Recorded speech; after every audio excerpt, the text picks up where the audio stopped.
पर एक बात सुनिएगा, बहुत सावधानी से सुनिएगा। संबंध बनाना बहुत आसान होता है, निभाना थोड़ा कठिन है। संसार में भी आप किसी व्यक्ति से संबंध यदि बनाते हैं तो उसको भी निभाना तो कठिन होता है ना। ठाकुर जी के साथ निभाना और कठिन है। क्यों कठिन है? क्योंकि आपने एक बार ठाकुर जी को जिस भाव से देख लिया, ठाकुर जी फिर उस भाव को पूर्ण रूपेण स्वीकार कर लेते हैं, और फिर आप एक दिन जाकर के उस संबंध को भूल जाते हो तो ठाकुर जी को बहुत कष्ट होता है। आपने ठाकुर जी को सखा मान लिया और कहीं आपने 10-15 साल बाद सखा का भाव, सखा का धर्म नहीं निभाया तो ठाकुर जी को फिर गुस्सा आता है कि तो सखा बनाया क्यों जब निभाना नहीं था। तो संसार के लोगों से आप नहीं निभाओगे तो संसार के लोग कुछ नहीं कहेंगे, लेकिन ठाकुर जी से नहीं निभाओगे तो ठाकुर जी नाराज हो जाते हैं। इसलिए ठाकुर जी से संबंध बनाइए बहुत सोच समझ के, और जब बन जाए तो फिर उसको निभाइए। श्री रामानुजाचार्य जी के दक्षिण भारत में ठाकुर जी के साथ में 4 संबंध हैं: पिता, पुत्र, गुरु और शिष्य। बहुत ध्यान से सुनिएगा।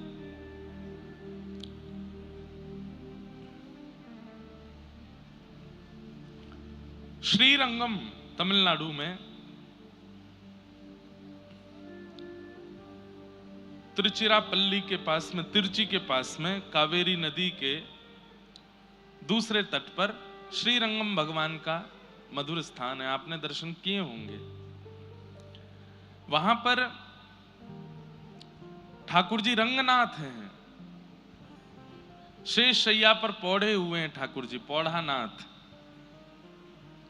अच्छा, 2 दर्शन हैं ठाकुर जी के, एक श्रीरंगम में और एक पद्मनाभ स्वामी जी के। दोनों में अंतर क्या है? श्री रंगनाथ भगवान जो हैं वो पौड़े हैं भुजा की टेक लगा करके, और पद्मनाभ स्वामी जो हैं वो सीधे पौड़े हैं और भुजा रखी है शिव जी के, शिवलिंग के ऊपर। बहुत सुंदर दर्शन है। दक्षिण भारतीयों के पास में एक बहुत सुंदर एक ये निधि है आप लोगों की कि यहाँ पर ऐसे ऐसे दिव्य देश हैं।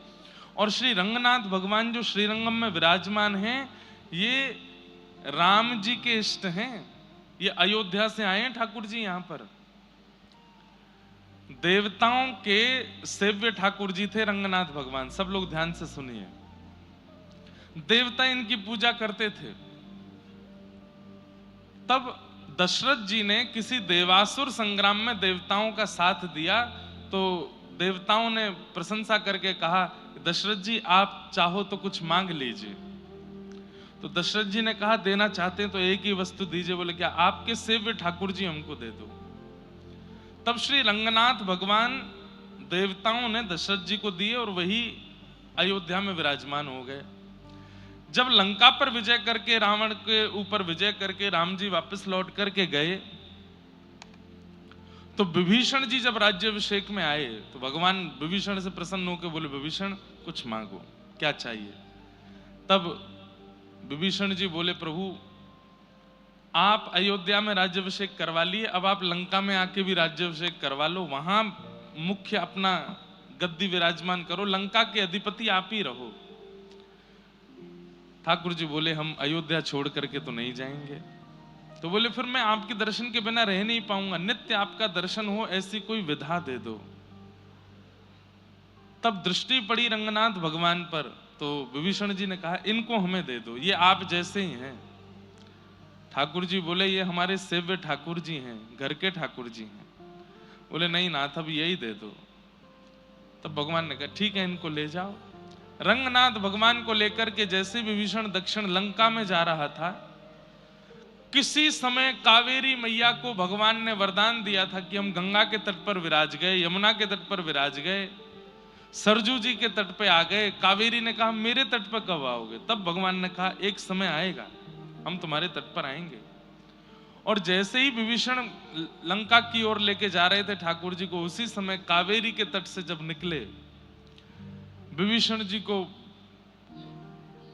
एक आवश्यक क्रिया के लिए जाना पड़ा। ठाकुर जी को जैसे ही विराजमान किया, लौट करके आए तो ठाकुर जी फिर वहां से उठे नहीं। और कहे विभीषण अब हम यहीं रहेंगे। बोले कि मैं दर्शन कैसे करूंगा? बोले चिंता नहीं करो, हमारा जो मुख है वो दक्षिण की ओर है, लंका की ओर है। जब जब तुम अपने लंका में अपने अंतःपुर से दर्शन करोगे तो हमारे शिखर का दर्शन हुआ करेगा। इसलिए दक्षिण भारत में सबसे ऊंचा गौपुरम जो है वो श्री रंगनाथ भगवान का है। रंगम, श्री रंगम। श्री रंगम मंदिर भी इतना बड़ा है कि आधा वृंदावन आ जाएगा श्री रंगम मंदिर में। और अब तो वृंदावन बड़ा हो गया, पुराना वृंदावन तो पूरा ही आ जाएगा, इतना बड़ा मंदिर है श्री रंगनाथ भगवान। तो विभीषण की ओर मुख करके, लंका की ओर मुख करके रंगनाथ प्रभु विराजमान हो गए। और आज भी विभीषण कहते हैं कि लंका से ही दर्शन करता है श्री रंगनाथ भगवान का। तो श्री रंगनाथ भगवान, श्री वरदराज भगवान, वो तो सब संभवतः चेन्नई से ज्यादा दूर नहीं है। वरदराज भगवान, कांचीपुरम, श्री रंगनाथ भगवान, श्री वरदराज भगवान, श्री संपत कुमार भगवान और तिरुपति बालाजी। तिरुपति बालाजी लोग बाग कहने लगे, परंतु वास्तव में उनका मूल नाम तो वेंकटेश भगवान है। भूदेवी, श्रीदेवी, पद्मावती, तिरुपति, इसलिए उन्हें तिरुपति कहा गया। तो इन चारों से रामानुज स्वामी जी के 4 संबंध हैं। श्री रंगनाथ भगवान को वो अपना गुरु मानते हैं रामानुज स्वामी जी, और रंगनाथ भगवान रामानुजाचार्य जी को अपना शिष्य मानते हैं। भगवान वहां पर गुरु रूप में हैं और रामानुजाचार्य जी शिष्य रूप में हैं। कांचीपुरम वरदराज भगवान, इनके प्रति रामानुजाचार्य जी का पिता का भाव है। वहां भगवान पिता हैं और रामानुजाचार्य जी पुत्र हैं। एक ही ठाकुर जी हैं लेकिन अलग अलग विधा में हैं। बेंगलोर के पास में संपत कुमार भगवान हैं, उनके प्रति रामानुजाचार्य जी का पुत्र का भाव है। ठाकुर जी वहां पुत्र हैं, रामानुजाचार्य जी वहां पिता हैं। और श्री तिरुपति बालाजी शिष्य हैं और रामानुजाचार्य जी वहां गुरु हैं। ये 4 संबंध आचार्य चरण के चारों रूपों में हैं। बहुत पूरा रामानुजाचार्य जी का चरित्र सुनाना पड़ेगा, तब जाकर के चारों विधा पुष्ट हो पाएंगे। ऐसी घटना हुई कि यामुनाचार्य जी विराजमान होते थे श्री रंगम में और श्री रामानुजाचार्य जी विराजते थे कांचीपुरम में। तो रामानुजाचार्य जी के मन में बड़ी प्रबल इच्छा हुई कि मैं दीक्षा ग्रहण करूंगा यामुनाचार्य जी से श्रीरंगम जाकर के। रामानुजाचार्य जी पूरी तैयारी कर चुके हैं कि मैं श्रीरंगम जाऊंगा, यामुनाचार्य जी से दीक्षा लूंगा। लेकिन ठाकुर जी को चिंता हो गई। ठाकुर जी मन में विचार किए, अगर रामानुजाचार्य और यामुनाचार्य ये दोनों मिल गए तो दोनों मिलकर के ऐसी भक्ति की पताका फहराएंगे कि कलयुग को इसी वक्त विश्राम होना पड़ेगा। सारे जनमानस, पूरी पृथ्वी का कल्याण हो जाएगा, सब वैकुंठ पहुंच जाएंगे। अगर रामानुजाचार्य जी यामुनाचार्य जी मिल गए तो पूरी पृथ्वी को वैकुंठ पहुंचा देंगे, एक भी जनमानस नहीं बचेगा पृथ्वी पर। तो फिर पृथ्वी चलेगी कैसे? सोचिए, ठाकुर जी को केवल राक्षसों की चिंता नहीं होती है, दुष्टों की चिंता नहीं होती, कभी कभी ये भी चिंता होती है ठाकुर जी की भक्त ज्यादा मिल गए तो इतना कल्याण हो जाएगा, पृथ्वी चलेगी कैसे? यामुनाचार्य जी ने जाकर के ठाकुर जी से कहा, मैं रामानुजाचार्य जी को बुलाना चाहता हूं, आज्ञा दें। मैं कब उनको बुला लूं? बोले 7 दिन में बुलाओ। यामुनाचार्य जी ने अपने शिष्य को कांचीपुरम भेजा। 4 दिन उसको पहुंचने में लगे। ठाकुर जी ने 7 दिन इसलिए बताए कि भाई 4 दिन जाने में लगेंगे, 4 दिन आने में लगेंगे। 8वें दिन जब रामानुजाचार्य जी यहां आएंगे तब तक यामुनाचार्य जी भगवत धाम जा चुके होंगे। इन दोनों का मिलन नहीं हो पाएगा। यामुनाचार्य जी ने अपने किसी शिष्य को भेजा, जाओ रामानुजाचार्य जी को लेके आओ।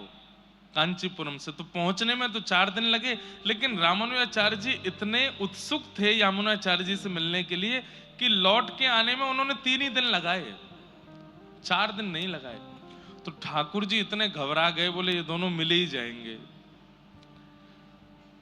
7वां दिन का अंतिम क्षण चल रहा था और उसी समय रामानुजाचार्य जी श्रीरंगम पहुंच गए। और जैसे ही पहुंचे हैं, अंतिम क्षण विश्राम होते ही 8वां दिन प्रारंभ हुआ और श्री यमुनाचार्य जी भगवत धाम प्रस्थान कर गए। दर्शन नहीं हो पाए रामानुजाचार्य जी।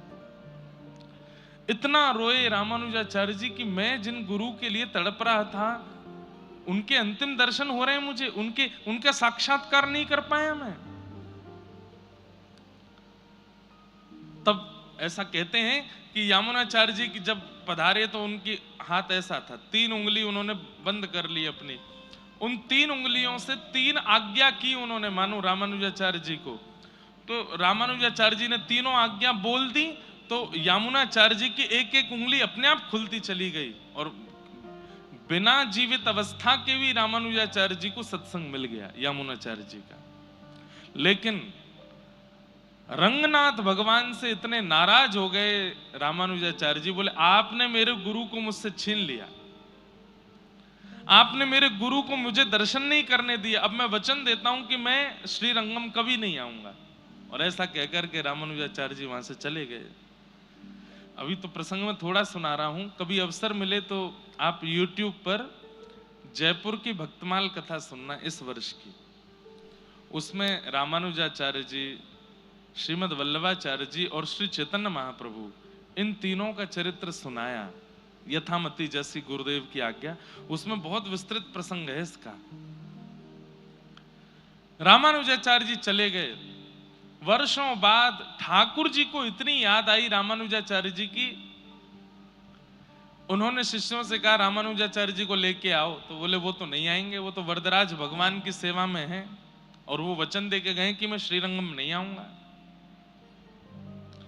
तब रंगनाथ भगवान, अब देखो एक ही भगवान है, वही नारायण श्रीरंगम में, वही नारायण कांचीपुरम में, वही नारायण तिरुपति में, वही नारायण संपत कुमार है, लेकिन अलग अलग जगह पर बैठे हैं तो अलग अलग लीला कर रहे हैं।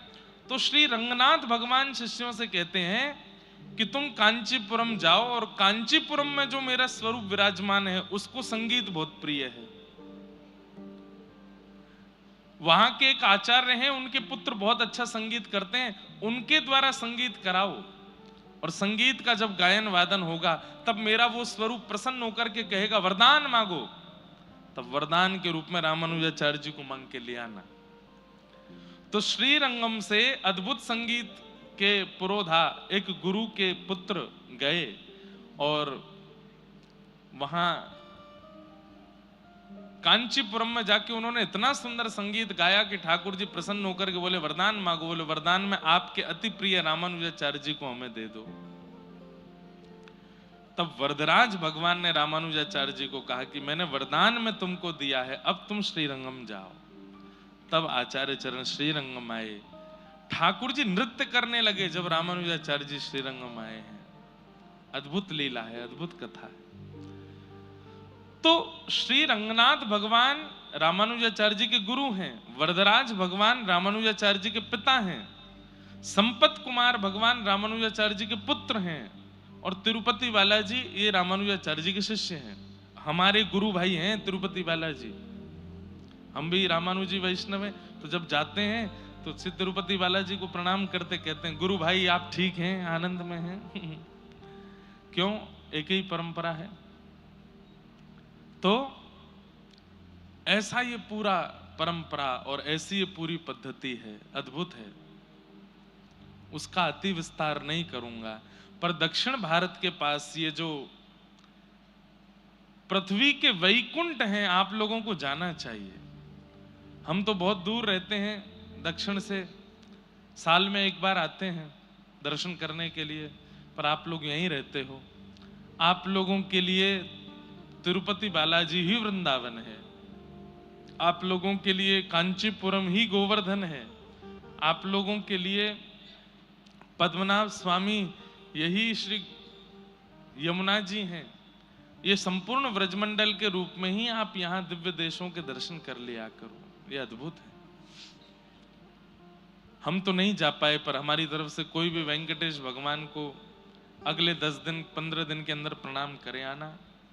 और क्या आना कि व्यास जी आए थे, उन्होंने कहा था, इसलिए उनकी तरफ से हम आपको प्रणाम करने के लिए आए हैं। बोलो लक्ष्मी वेंकटेश भगवान की। ऐसे निधि आपके दक्षिण भारत में है। हम लोग कल चरित्र सुन रहे थे श्री कबीर दास जी का, और कबीर दास जी के चरित्र में कल हम लोगों ने श्रवण किया कि ना तो उनकी काटापीटी करवा पाए, ना उनको मदरसे में पढ़ा पाए, किसी भी प्रकार की कोई भी क्रिया माता पिता अनुचित उनके साथ करवा नहीं पाए। और फिर हमने सुना कि एक दिन कबीर दास जी ने देखा कि माता जी चक्की पीस रही हैं, और तब उन्होंने कहा कि माँ, ये संसार ही चक्की है, इसमें जो आता है वो पिस करके ही जाता है। तो माँ ने कहा नहीं बेटा, बीच में एक जगह है जहां 2-4 बच जाते हैं। तो कबीरदास नाचने लगे, बोले ओहो, ये बीच में जो बच गए हैं 2-4 दाने, बोले माँ पता है ये क्या है? बोले क्या? संसार रूपी चक्की में सब पिस रहे हैं, पर जो ठाकुर जी की शरणागति ले लेता है वो बच जाता है, जो गुरुदेव की शरणागति ले लेता है वो बच जाता है। और अब कबीर दास जी को एक दिव्य चिंता होने लगी। काय बात की चिंता? गुरु बिन कैसे गुण जागे, गुरु बिन कैसे गुण जागे। मुझ पर कृपा है, बहुत ध्यान से सुनिए। कबीर दास जी कह रहे हैं कि मुझ पर कृपा है कि मुझे बाल्यकाल से ही राम नाम प्रिय लगता है, मुझे बाल्यकाल से ही भक्ति भागवत प्रिय लगती है, परंतु गुरु नहीं है जीवन में। मेरे जीवन में एक गुरु तो होने चाहिए, जिन गुरु के आश्रय में रह करके, जिन गुरु की सन्निधि में जाकर के मैं ठाकुर जी की भक्ति को सहजता से प्राप्त कर सकूं। ऐसे गुरु मेरे जीवन में होने चाहिए। क्या करूं? तो गुरु की खोज में रोने लगे। अब मैं छोटा बालक हूं, मैं कहां ढूंढने जाऊंगा गुरु कहां है?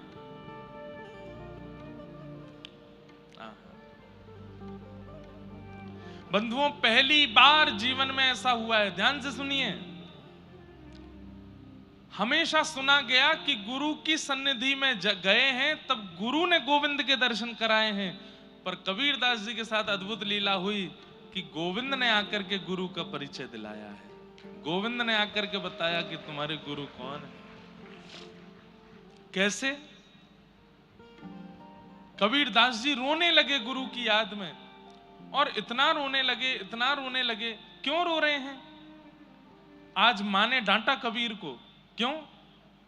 अरे बड़ी बड़ी ज्ञान की बातें करता है, जब हम पैदा हुए जग हंसे हम रोए, ऐसी करनी कर चलो हम हंसे जग रोए, बड़ी बड़ी बातें करता था, अब रो रहा है बेटा बेटा, क्यों रोता है?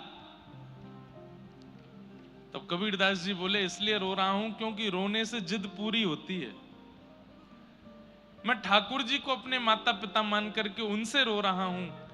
संसार का बालक किसी वस्तु के लिए रोता है, खिलौने के लिए रोता है, मैं गुरु के लिए ठाकुर जी से रो रहा हूं कि मुझे गुरु बताओ, मेरे गुरु कौन है? इतना रोए कबीर दास कि आधी रात में आकाशवाणी करके ठाकुर जी को बोलना पड़ा। आकाशवाणी हुई आकाश से, अति ही गंभीर मति सरस कबीर हियो, लियो भक्ति भाव जाति पाति सब टारिये। छोटी सी अवस्था में अति गंभीर हैं कबीर दास। भाई न भवानी देह तिलक रमानी करो, करो गुरु रामानंद गरे माल धारिये।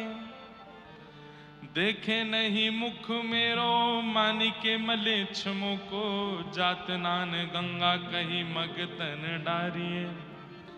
रजनी के शेष में आवेश सो चलत आप, परे पग राम कहे मंत्र सो विचारिए। ऐसी गुरु दीक्षा किसी की नहीं हुई होगी जैसी कबीरदास जी की हुई। ध्यान से सुनो, आकाशवाणी हुई, किसी को सुनाई नहीं दी, केवल कबीरदास जी को सुनाई दे रही है। बंधु, आकाशवाणी आज भी होती है। कभी कभी जब आप परम धार्मिक हो जाते हैं, परम सात्विक हो जाते हैं, परम निर्वैर निर्गुण हो जाते हैं, तो एकांत में जब आप बैठते हैं तब आपके मन में ऐसे विचार उत्पन्न होते हैं जो आपने कभी सुने नहीं, कभी कहे नहीं, कभी बोले नहीं। वो आकाशवाणी है। ठाकुर जी आज्ञा देते हैं, ठाकुर जी ही आपको आकर के कहते हैं कि तुम ऐसा करो। आपके मन में घर बनाने की इच्छा हुई, ये आकाशवाणी नहीं है। आपके मन में ब्याह करने की इच्छा हुई, ये आकाशवाणी नहीं है। आपके मन में कुछ धन कमाने की इच्छा हुई, ये आकाशवाणी नहीं है। पर इन सब संसार के विचार व्यवहार के बीच में आपके चित्त में कोई परम धर्म करने की इच्छा हो जाए, ऐसा करना चाहिए, ये आकाशवाणी है।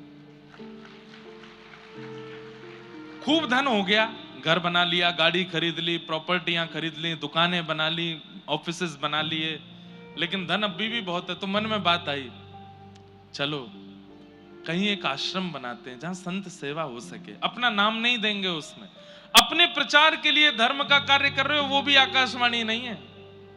मेरा नाम ना आवे लेकिन मेरी सेवा से कुछ परोपकार हो जाए, ये आकाशवाणी। मन में आधी रात बैठे थे और इच्छा प्रकट हो गई कि चलो तिरुपति बालाजी, मन तड़प रहा है दर्शन करने के लिए, ये आकाशवाणी है। ठाकुर जी तड़प रहे हैं आपको देखने के लिए। मन में इच्छा हो गई। हर बार तो गाड़ी से गए हैं ऊपर तिरुमला, अब की बार पैदल जाएंगे, और पैदल चल करके उत्साह में हंसते खेलते नाचते गाते हुए, ये आकाशवाणी है। आज तक कभी एकादशी का व्रत नहीं किया, लेकिन अचानक मन में इच्छा हो गई कि अब एकादशी करनी है। और एकादशी भार के रूप में नहीं, अरे व्रत है मैं तो पिज्जा नहीं खा सकता, मैं तो आज रोटी नहीं खा सकता, अरे मेरे मित्र का जन्मदिन है मैं तो इसमें कुछ खा नहीं सकता। नहीं, इतने उत्साह में आकर के आप एकादशी करते हैं कि आज तो मेरी एकादशी है, परम प्रसन्न होकर के व्रत करते हैं। यह आकाशवाणी के द्वारा की गई क्रिया है।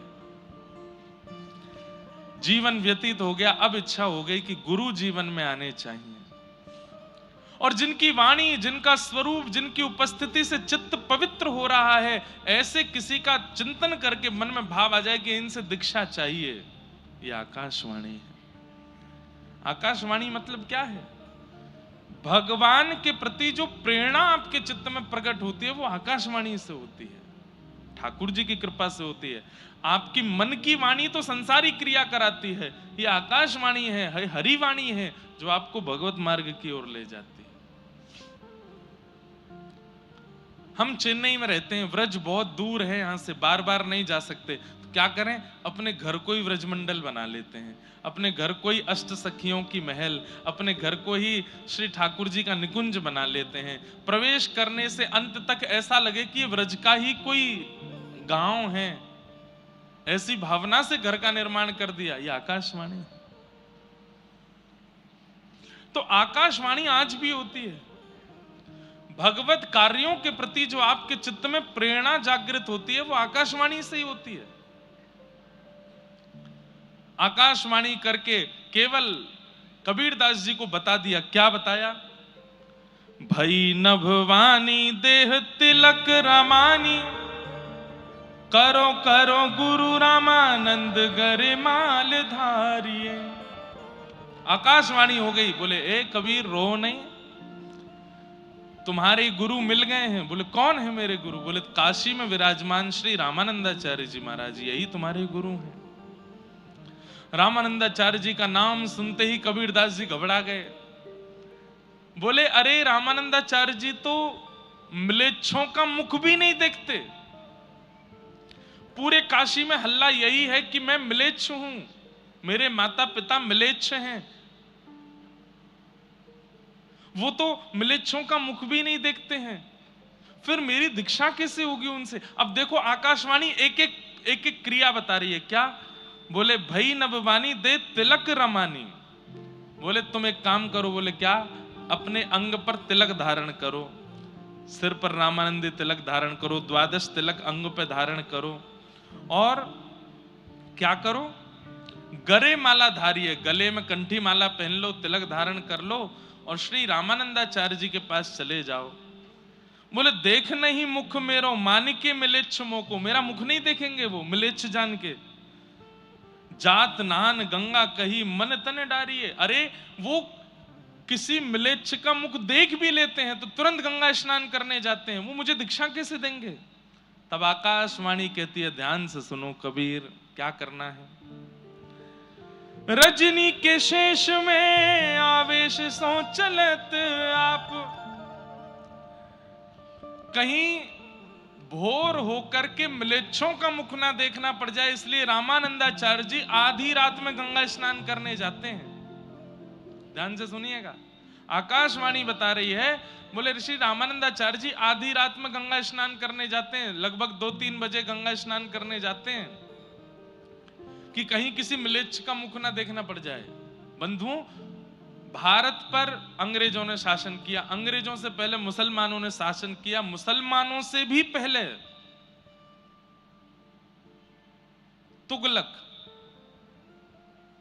तुगलकों ने शासन किया भारत के ऊपर। आज हम लोगों की जो स्थिति इतनी, चाहे इकोनॉमी के रूप में हो, चाहे हमारे व्यवहार के रूप में हो, चाहे आज अब तो भारत ग्रोइंग कंट्री बनता जा रहा है दिन ब दिन, पर हमारी इतनी बुरी स्थिति की किसने, शासन इतना किया है भारत के ऊपर, ऐसे ऐसे आक्रांताओं ने। श्री रामानंदाचार्य जी के चरित्र में आता है कि अगर रामानंदाचार्य जी पृथ्वी पर नहीं आते तो भारत की दशा आज जो है इससे भी ज्यादा बुरी हो गई होती। क्यों? म्लेच्छों को, तुगलकों को जितना इन्होंने परिवर्तित किया, जितना इन्होंने ज्ञान दिया, जितना इन्होंने भगाया भारत से, उतना कोई आचार्य नहीं भगा पाए। इसलिए रामानंदाचार्य जी बड़े पूजनीय हैं। सब आचार्य पूजनीय, साक्षात राम जी ही रामानंदाचार्य जी के रूप में आए। तो बोले कि वो सुबह स्नान नहीं करते हैं गंगा जी में, रात में स्नान करने जाते हैं, कहीं म्लेच्छों का मुख ना देखना पड़ जाए। इसलिए तुम क्या करो? बोले क्या करूं? बोले जहां रामानंदाचार्य जी रहते हैं वहां से गंगा जी के नीचे उतरने वाली घाट की जो सीढ़ियां हैं वहीं पे सो जाओ और उल्टे सो जाना, लेट जाना। जैसे ही वो नीचे उतरेंगे उनका चरण तुम्हारे अंग पर पड़ेगा और उनके मुख से जो शब्द निकलेगा उसी को गुरु मंत्र मान लेना, हो जाएगी तुम्हारी दीक्षा।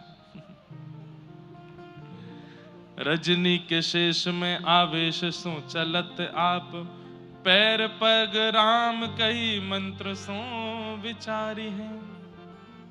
देरी मत करो, जल्दी करो।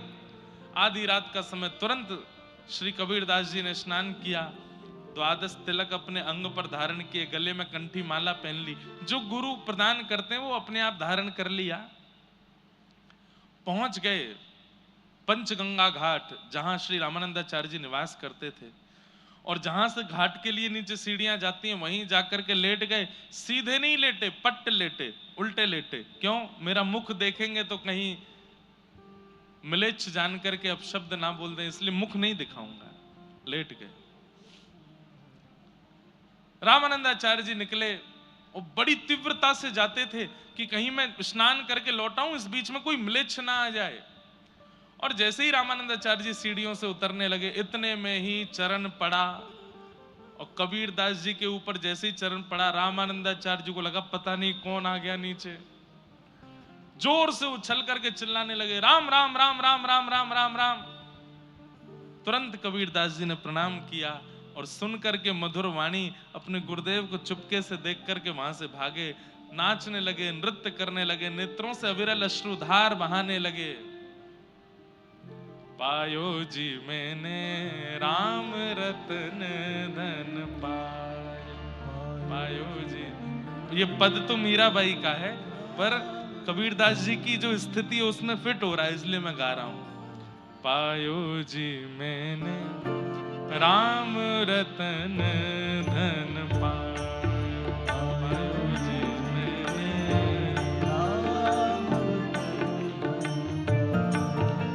पायो जी मैंने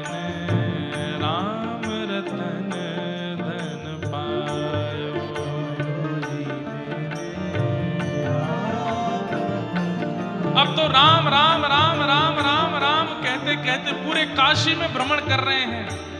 नेत्रों से अविरल अश्रुधार, मेरे गुरुदेव मुझे प्राप्त हो गए, राम नाम दे दिया है मुझे। अभी तक अच्छा एक घटना और याद आई। कबीरदास जी अपने घर पहुंचे तो घर पहुंच करके राम राम राम राम चिल्ला रहे थे। मां ने पूछा, ए कबीर, तू इतने दिन से राम राम कहता है, लेकिन आज तेरे राम नाम स्वर में कुछ विलक्षणता क्यों लग रही है? तू रोज राम राम बोलता है, पर आज तेरा राम जब मुख से निकलता है तो तेरे आंखों से इतने आंसू क्यों आ रहे हैं? ये कंठ में इतने करुण भाव क्यों हैं? बोले, मां, मैं जलेबी बना रहा था, पर जलेबी बनानी जिनको आती है वो समझ जाएंगे।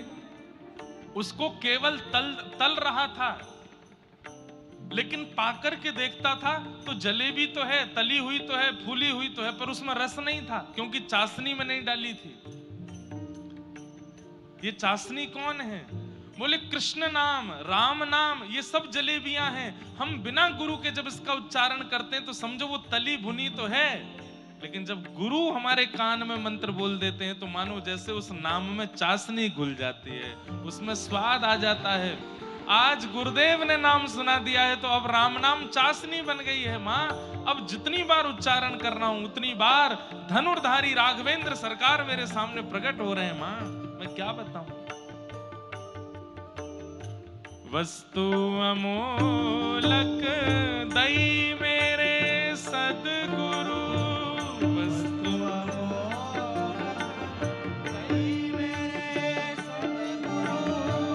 वस्तु अमोलक दई मेरे सद्गुरु,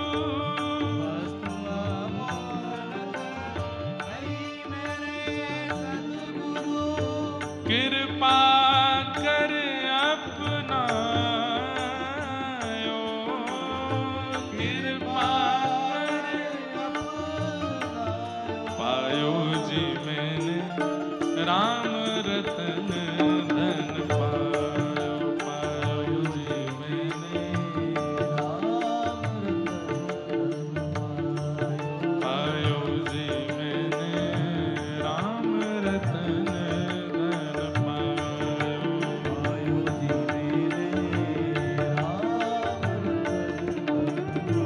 और मां, दुनिया के लोग कैसी वस्तु देते हैं, उसका खर्च होने का, लूटने का भय रहता है, लेकिन मेरे गुरुदेव ने ऐसी वस्तु दी है, आहा, खर्च न खूटे, चोर न लूटे, खर्च न खूटे, चोर न लूटे, खर्च न खूटे, चोर न लूटे, खर्च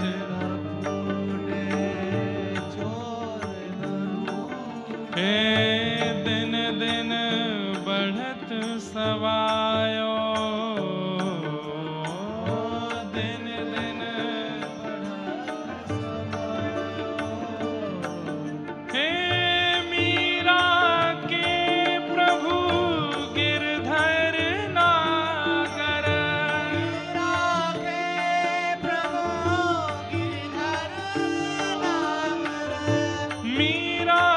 के प्रभु गिरधर नागर, मीरा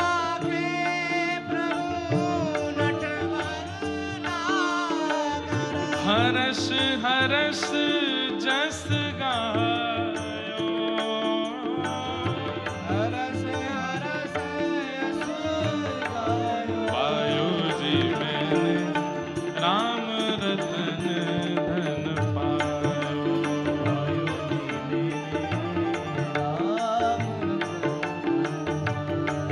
पायो जी मैंने राम रतन,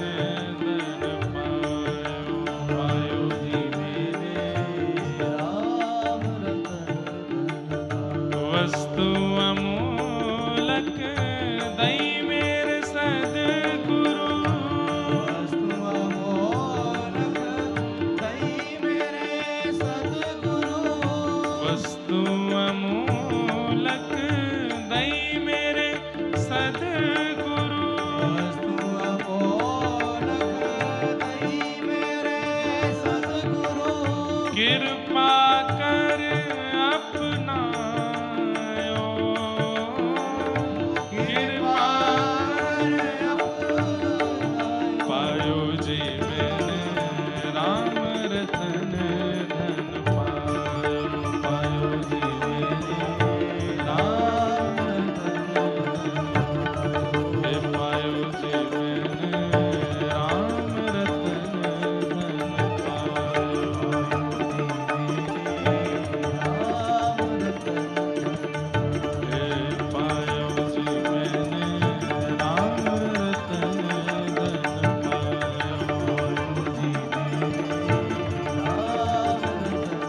ऐसे आकाशवाणी के द्वारा आपकी गुरु दीक्षा श्री रामानंदाचार्य जी से संपन्न हुई।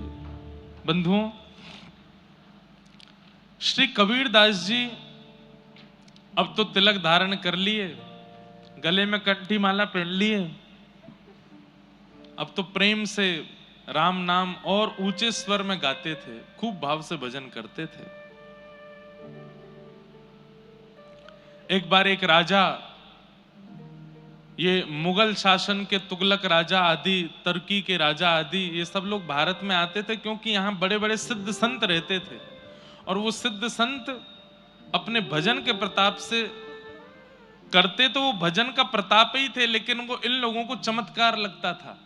मरे हुए को जीवित कर देना, बिना धन के, बिना किसी के बड़े बड़े महल खड़े कर देना, ऐसे ऐसे सब क्रिया। सिद्धों की भूमि थी भारत, आज भी है, आज भी बड़े बड़े सिद्ध रहते हैं भारत में। तो ये सब लोग चमत्कार देखने के लिए आते थे भारत में। कबीरदास जी धीरे धीरे थोड़े बड़े हो गए, इनके ब्याह आदि भी हो गए। इनके एक पुत्री थी और एक पुत्र था। वे दोनों भी इनके वास्तविक पुत्र पुत्री नहीं थे। उनके विषय में भी कथा आती है कि एक बार एक राजा यहां पर चमत्कार देखने के लिए आया, तो राजा ऐसे नहीं कहते चमत्कार दिखाओ, कोई परिस्थिति बिगड़ी दिखती तो वहां ले जाके सिद्धों से बोलते कि इसको सही करके दिखाओ, नहीं तो हम तुमको मार देंगे। तो एक बालक, उसकी गंगा जी स्नान करते समय मृत्यु हो गई, और जैसे ही उसकी मृत्यु हुई तो मृत्यु के बाद में खूब वैद्यों ने भी प्रयास किए, बड़े बड़े लोगों ने आकर के उसको जीवित करने का प्रयास किया, कोई जीवित नहीं कर पाया। कबीरदास जी बड़े सिद्ध थे, नाम था इनका, तो राजा ने इनसे भी कहा कि बताओ, इसको जीवित करके दिखाओ, नहीं तो हम तुम्हारे प्राण हरण कर लेंगे। तो कबीरदास जी महाराज गए और जाकर के उस शव, फूल गया था पानी में उस बालक का शव, कबीरदास जी सामने खड़े होकर के बोले, राम नाम के प्रभाव से तुम जीवित हो जाओ। नहीं हुआ जीवित। काशी में भजनानंदियों के प्रभाव से तुम जीवित हो जाओ। नहीं हुआ जीवित। दो चार बातें और कहीं, उनसे जीवित हो जाओ। नहीं हुआ जीवित। अंत में कबीरदास जी बोल गए, मुझ कबीर के भजन के प्रभाव से जीवित हो जाओ। जैसे ही कहा तुरंत वो बालक जीवित हो गया, उठ करके बैठ गया। और देख करके महाराज सब लोग आश्चर्यचकित हो गए। कबीरदास जी भी बोले, वाह ठाकुर, क्या तुम्हारी लीला। मैंने कहा तुम्हारे नाम से जीवित हो जाओ, तो नहीं हुआ, मेरे नाम से जीवित कर दिया उसको। मानो ठाकुर जी परीक्षा ले रहे हैं, देखें कबीरदास को अपने ऊपर अभिमान होता है कि नहीं। पर नहीं, कबीरदास जी को अभिमान नहीं है।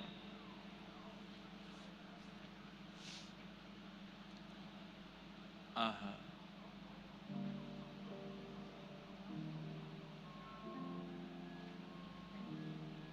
ऐसे ही उसको अपना पुत्र माना। एक राजा की पुत्री मारी गई, मर गई, उसको भी इन्होंने अपनी कानी से जीवित कर दिया, तो फिर वही इनकी पुत्री हुई। ऐसे इनके दो, एक पुत्र एक पुत्री हुई। कबीरदास जी की साखी और दोहे पूरे विश्व को बड़े प्रसिद्ध हैं, परंतु एक बात कई लोगों के मन में आती है कि श्री कबीरदास जी महाराज वो केवल ज्ञान परख भक्त थे, भाव परख भक्त नहीं थे। मतलब जैसा मैंने कल बताया कि भक्तिमती मीराबाई, गोस्वामी तुलसीदास जी महाराज, सूरदास जी महाराज, कुंभनदास जी महाराज, ये सब ठाकुर जी के प्रेम स्वरूप के भक्त हैं। इन्होंने ठाकुर जी के यश को खूब गाया। कबीरदास जी ने ठाकुर जी का यश नहीं गाया, ठाकुर जी का नाम जपो, यही यश गाया। और कबीरदास जी की भक्ति में एक विशेष बात और है, बाकी के सब भक्त दूसरों को समझाते हैं, कबीरदास जी किसी को नहीं समझाते, खुद को समझाते हैं, अपने मन को ही समझाते रहते हैं। रे मन राम भजो, अपने ही मन को समझाया कबीरदास जी ने, दूसरों को नहीं समझाया। कबीरदास जी के इस भाव से पता चलता है कि कबीरदास कह रहे हैं कि भाई दूसरों को ज्ञान बाद में दीजिएगा, पहले खुद को समझाइए, पहले खुद को सुधारिए। तुम सुधर जाओगे, पूरा विश्व सुधरने लगेगा। खुद को संभालो। तो कबीरदास जी के विषय में एक बात सबके मन में आती है कि वे ज्ञान परक भक्त थे, भाव परक नहीं। वो भक्ति नहीं करते थे। ठाकुर जी की प्रेम लक्षणा भक्ति में उनकी ज्यादा रुचि नहीं थी। ऐसी भावना लोगों के चित्त में उनके दोहे, शाकी, पद आदियों को पढ़ करके समझ आती है। पर ऐसा ही एक अपराध हो गया हमारे व्रज के रसिक महात्मा से। हमारे व्रजमंडल में सप्त निधियों में जो पांचवी निधि हैं, पांचवी निधि कौन से हैं? गोविंद देव, मदन मोहन, गोपीनाथ, राधा रमण और फिर जुगल किशोर। जुगल किशोर जी को किसने प्रकट किया? जुगल किशोर को लाड़ लड़ायो, नवल कुंज ही माही, कुंज निकुंजन की रज धारे, हरि व्यास युगल यश गाय, वृंदावन प्यारो वृंदावन। जुगल किशोर जी को किसने प्रकट किया? हरिराम व्यास। उनका एक बड़ा प्रसिद्ध पद सब पूरी दुनिया गाती है। किशोरी तेरे चरणन की रज पाऊं, जारज को ब्रह्मादिक तरसत, सूरज शीश चढ़ाऊं, किशोरी तोरे चरणन की रज पाऊं। हरिराम व्यास जी का ये पद है। इनका एक पद हम भी अपनी कथा में गाते हैं। वृंदावन सांचो धन भैया, आतुर वन में व्यास पुकारे, है को रसिक सुनैया, वृंदावन सांचो धन भैया। वृंदावन के अनन्य रसिकों में इनका नाम आता है। हितवंश महाप्रभु जी ने इनको आशीष देकर के, दीक्षा देकर के आज्ञा दी है कि नित्य प्रिया प्रियतम तुम्हारी गोद में किलोल करेंगे। ऐसे श्री हरिराम व्यास जी। और बाकी सबके लिए तो अकेले ठाकुर जी प्रकट हुए, हरिदास जी के लिए बिहारी जी प्रकट हुए। भले ही वो युगल ही एक होकर के आए हैं। राधा वल्लभ जी हितवंश महाप्रभु के लिए प्रकट हुए, राधा रमण जी गोपाल भट्ट गोस्वामी के लिए प्रकट हुए, गोविंद देव जी रूप गोस्वामी, मदन मोहन जी सनातन गोस्वामी, मधु पंडित के लिए गोपीनाथ हुए। लेकिन हरिराम व्यास जी के लिए तो जुगल प्रकट हुए, राधा सहित ठाकुर जी प्रकट हुए, इसलिए जुगल किशोर नाम। इतने बड़े रसिक। उनके प्रसंग में आता है, एक बार ठाकुर जी की पाग बांध रहे थे, ठाकुर जी का श्रृंगार कर रहे थे। तो पाग बांधते बांधते ठाकुर जी कभी कभी खेलते हैं अपने श्रृंगारियाओं के साथ। जो ठाकुर जी की सेवा करते हैं उनके संग ठाकुर जी खूब खेलते हैं। कभी अपने मुकुट उतार के फेंक देंगे, कान के कुंडल उतार के फेंक देंगे। बिल्कुल नाप के पैमाने का वस्त्र सिलवाया होगा लेकिन छोटा पड़ जाएगा, कभी बड़ा पड़ जाएगा। कई लोग शालिग्राम जी की सेवा करते हैं तो जब स्नान कराते हैं तो उछल के नीचे लुढ़क जाएंगे।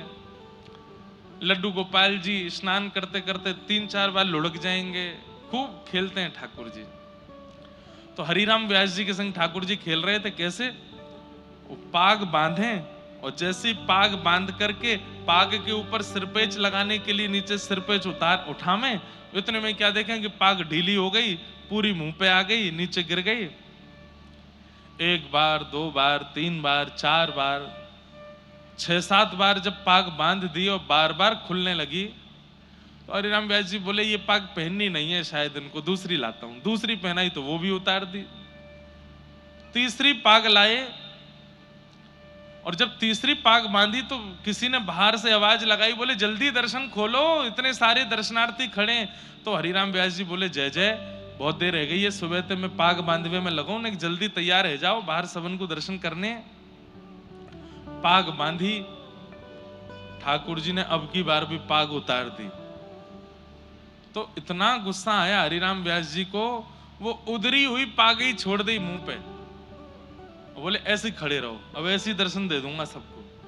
अरे सुबह से इतने लाड प्यार में आ गए हो, इतने ज्यादा जो है बिगड़ते जा रहे हो, इतने भाव से हम सेवा करते हैं और आपको बिल्कुल चैन नहीं पड़ता है, एक पाग नहीं बंधवा रहे हो, खड़े रहो ऐसे ही, नहीं बांधनी अब पाग, और ऐसे ही दर्शन करा दूंगा सबको। अपने पुत्र को बोल गए, भोग आदि पधरा करके दर्शन खोल देना, मैं जा रहा हूं। बोले पिताजी गुस्सा क्यों? बोले ये ऐसे ही काम है यहाँ के, छलिया के पूरे दिन यहाँ की सेवा करते रहे, एक पाग ना बंधवा रहो, गुस्सा करें। बाहर जाकर के हरिराम व्यास जी चुपचाप बैठ गए। थोड़ी देर बाद भोग प्रसाद होने के बाद जैसे ही पर्दा खुले, आहा, लोग बाग जय जयकार करने लगे, मनोहर झांकी, मधुर झांकी, आहा, आज ठाकुर जी कितने सुंदर लग रहे हैं, आज ठाकुर जी कितने प्यारे लग रहे हैं। तो हरिराम व्यास जी बोले, ये लोग मुझ पे व्यंग कस रहे हैं, ये लोग जरूर मेरे ऊपर व्यंग कस रहे हैं, टेढ़ी मेढ़ी पाग है, पाग पूरी खुल गई है, तो मुझ पे व्यंग मार रहे हैं कि देखो आज कितने बढ़िया ठाकुर जी सजे। कोई दर्शनार्थी बाहर आया रोता रोता, बोले व्यास जी आज की झांकी तो नेत्रों से जा ही नहीं रही है। बोले सच बता? बोले और नहीं। बोले उधरी वही पाग में तुमको बड़ी बढ़िया लग रहे हैं ठाकुर जी। बोले उधरी वही पाग, आज ना तो मुख दिख रहा है, ना चरण दिख रहे हैं, ना हाथ दिख रहे हैं, आज तो दृष्टि पाग पे ही अटकी भैया, इतनी सुंदर पाग ठाकुर जी पहन के खड़े। भीतर जाकर के जैसे हरिराम व्यास जी ने देखा तो क्या पाया, आज इतनी सुंदर पाग, और उस सुंदर पाग के ऊपर 10-15 मोर पंख ऐसे लटका करके ठाकुर जी ने इतनी सुंदर पाग। पुत्र को बुलाया, हरिराम व्यास जी बोले तूने बांधी पाग? बोले नहीं पिताजी, आप जैसी छोड़ गए थे वैसी थी, पता नहीं कैसे बांध ली। तुरंत हरिराम व्यास जी के नेत्र बंद हो गए, और नेत्र बंद होते ही मन में झांकी प्रकट हुई, क्या कि जैसे ही ये, अरे सुनो तो बात, चेन्नई वारेन की जय हो, बात तो सुनो पूरी। मन में झांकी प्रकट हुई कि पाग बंधी कैसे, तो नेत्र बंद करके जब देखा तो क्या पाया कि मैं तो उधरी भाई पाग छोड़ के बाहर चलोगे और गुस्सा में। तब प्रिया जी, तब किशोरी जी आई, और किशोरी जी ने आकर के देखी, हैं ऐसे बुरे बावड़े से बन के खड़े हो ठाकुर जी, ये पाग क्यों नहीं बांधी? बोले आज मोए आपके हाथन से बदवावे को मनो, या हमारे हरिराम व्यास को परेशान कर रहे हो, अब आप आए गई हो, अब आप ही बांधो। तो आज की पाग किशोरी जी ने बांधी है ठाकुर जी को, इसलिए इतनी सुंदर लग रही है। देख करके हरिराम व्यास जी झूमने लगे, नृत्य करने लगे। आहा, ऐसी हमारी किशोरी जी, ऐसी हमारी प्रिया जी। तो बंधुओं, कभी कभी ठाकुर जी बहुत परेशान करें श्रृंगार करावे में, तो श्रृंगार उनके अंग पे पधरा दो, और किशोरी जी को ध्यान करो, हे लाडली जी ये आपसे ही श्रृंगार करावेंगे, आप ही आके श्रृंगार करो। और ऐसी भावना करके 10 मिनट बाद हाथ में इत्र लगा के, हे किशोरी जी आप ही हस्त कमल में आके विराजमान है जाओ। आप जैसे ही श्रृंगार करोगे ठाकुर जी देखना एक वस्तु भी नीचे नहीं गिरेंगे, तुरंत उस श्रृंगार को स्वीकार कर लेंगे, तुरंत स्वीकार। क्यों? अब आपने श्रृंगार नहीं किया, अब आपने किशोरी जी के भाव से श्रृंगार किया। तो कभी कभी ठाकुर जी श्रृंगार अगर धारण ना करें, किशोरी जी का स्मरण करके श्रृंगार धारण कराओ। कभी कभी किशोरी जी के भाव से भी श्रृंगार धारण नहीं करेंगे, तो यशोदा जी के भाव से श्रृंगार करो, हे यशोदा मैया आप ही हस्त कमल में आ जाओ, आप ही श्रृंगार करो। फिर श्रृंगार करोगे ठाकुर जी, रोज नहीं। जब बहुत ही परेशान करें ठाकुर जी, तब किशोरी जी या यशोदा जी के भाव से ठाकुर जी का श्रृंगार करो। रोज तो वो आपसे तैयार होना चाहते हैं, पर कभी कभी नहीं हूं मैं, तो किशोरी जी का स्मरण करो, तब यशोदा जी का स्मरण करो, ठाकुर जी को तैयार करो।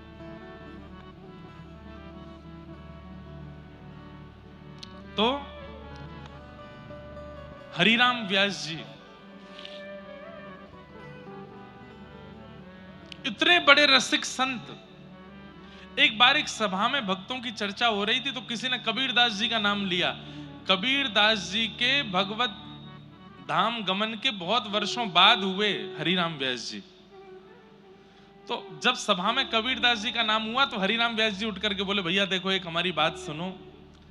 कबीरदास जी वैकुंठ गए होंगे, कबीरदास जी साकेत गए होंगे, कबीरदास जी गोलोक धाम गए होंगे, पर निकुंज में उनका प्रवेश नहीं हुआ होगा। निकुंज कौन है? जहां प्रिया प्रीतम नित्य विलास करते हैं, विहार करते हैं। कुंज, निकुंज और निवृत्त निकुंज, ये तीन हैं। कुंज क्या है? जहां सबका प्रवेश है। अभी जो वृंदावन है ये कुंज है, यहां सब जा सकते हैं। पर निकुंज क्या है? वहां सब नहीं जा सकते। अच्छा, एक बात और, कुंज और निकुंज में दृष्टि का परिवर्तन है। जैसे अभी आप वृंदावन जाते हो तो आपको कुंज का दर्शन होता है। कुंज में आपको गलियां भी दिखती हैं, कुंज में आपको ठाकुर जी भी दिखते हैं, कुंज में आपको वृक्ष भी दिखते हैं, यमुना जी भी दिखती हैं, ब्रजवासी भी दिखते हैं, भीड़ भी दिखती है, कचौड़ी भी दिखती है, लस्सी भी दिखती है, पेड़ा भी दिखते हैं। पर जब आपकी दृष्टि निकुंज वाली हो जाएगी ना आपको भीड़ दिखेगी, ना आपको गलियां दिखेंगी, ना आपको गंदगी दिखेगी। आपको केवल रसिक ही रसिक दिखाई देंगे, प्रिया प्रियतम दिखाई देंगे और उनका नित्य महल दिखाई देगा। ये समझ जाओ। अब आप निकुंज में, अब आपसे कोई बुराई भी करेगा ना, भाई बहुत भीड़ है वृंदावन में, तो हम तो पिच गए भीड़ में, आप कहोगे कहां भीड़ है? अरे 10-15 रसिकों की टोली डोल रही है, सबके मुख पर राधा कृष्ण है, आपको कुछ भी दोष नहीं दिखेगा। फिर तो समझो अब आपकी दृष्टि निकुंज देख रही है। और जिस दिन निवृत्त निकुंज दिखने लगेगा उस दिन कुछ भी नहीं दिखेगा। जित देखूं उतित राधे श्याम, राधे श्याम। हर वृक्ष में कृष्ण दिखने लग जाएंगे, हर कण कण में किशोरी जी दिखने लग जाएंगी। वृंदावन का पल्लव पल्लव, वृंदावन की वृक्ष वल्लरियां, सब में आपको केवल प्रिया प्रियतम दिखाई देंगे। हमारे व्रज के रसिया गाते हैं, हमारे व्रज के रास में गाते हैं कि निकुंज में जब आ जाओगे तो कैसी दृष्टि हो जाएगी। ये देखो श्याम, ये देखो श्याम, यही तो है मेरे जीवन प्राण। नैनाभिराम पंख मुस्कान, नैनाभिराम पंख मुस्कान। बोह मरोड़ लजावत काम, बोह मरोड़ लजावत काम। ये देखो श्याम, ये देखो श्याम, यही तो है मेरे जीवन प्राण। ये देखो श्याम, ये देखो श्याम, यही तो है मेरे जीवन प्राण। सब जगह ठाकुर जी दिखेंगे, कोई अच्छा कोई बुरा नहीं दिखेगा, सब जगह केवल श्याम सुंदर। ये निकुंज दृष्टि है, निवृत्त निकुंज दृष्टि। समझ गए? कुंज निकुंज निवृत्त निकुंज। अभी आप क्या देखते हो? जाओ कल वृंदावन होके आओ, परसों आकर के हमें बताना क्या दिखा। महाराज जी बहुत भीड़ थी, रिक्शा घूम रहे थे, टमटम वाले घूम रहे थे, कहीं कहीं लस्सी भी बढ़िया मिल रही थी, कहीं पेड़े भी थे, कहीं पर चीले बन रहे थे, कहीं पर क्या बोलते हैं उसको, क्या बोलते हैं, कचौड़ी बन रही थी, कहीं समोसे बन रहे थे। बिहारी जी भी बढ़िया लग रहे थे पर भीड़ बहुत थी। राधा वल्लभ जी भी सुंदर लग रहे थे पर भीड़ बहुत थी। राधा रमन जी में तो पांव रुकने की जगह नहीं थी। इसका मतलब आप कुंज देख करके आए हो, पर निकुंज देख करके आते तो आपको केवल और केवल रसिकों के दर्शन और श्री प्रिया प्रियतम। अरे महाराज, जन्माष्टमी का दिन था और एक भाई हाथ में एक थैला लिए घूम रहा था वृंदावन में, उसमें 1.5-2 लाख रुपए पड़े थे। तभी एक बंदर आया, बंदर ने आकर के वो थैला छीन लिया उससे, और थैला छीन करके ले गया आकाश ऊपर किसी छत पे। और बंदरों का तो काम है, उनको क्या पता नोट क्या है।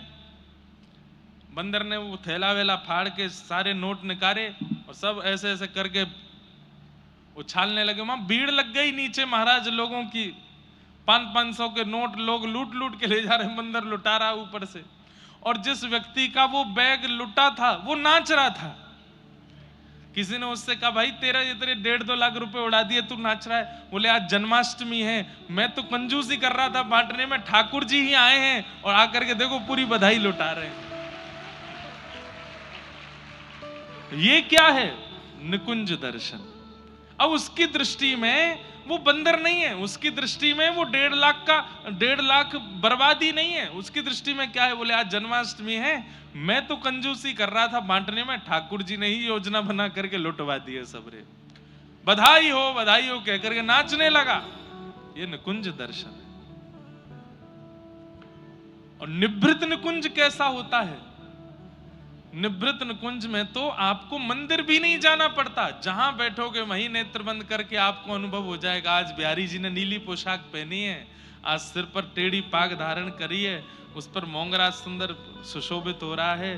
आज ठाकुर जी का ऐसा, आज ठाकुर जी की प्रसादी में क्या बना होगा आपको वहीं, ये निभृत निकुंज है। हमारा भजन, व्रज की परंपरा वालों का भजन इसीलिए है कि हम कुंज से निकुंज में पहुंचे और निकुंज से निवृत्त निकुंज में पहुंचे। हमारी दृष्टि बदल जाए। जहां केवल दोष दिख रहे हैं वो निकुंज निवृत्त निकुंज नहीं है। जहां हर भाव में केवल और केवल भाव ही दिख रहा है। हाँ। तो श्री हरिराम व्यास जी कौन है? ये निकुंज उपासक हैं। जब इन्होंने सभा में कबीरदास जी का नाम सुना तो बोले भैया देखो क्षमा करना, कबीरदास जी ज्ञानी थे, कबीरदास जी वैरागी थे, पर कबीरदास जी रसोपासक नहीं थे। कबीरदास जी निकुंज की प्राप्ति नहीं कर पाए होंगे।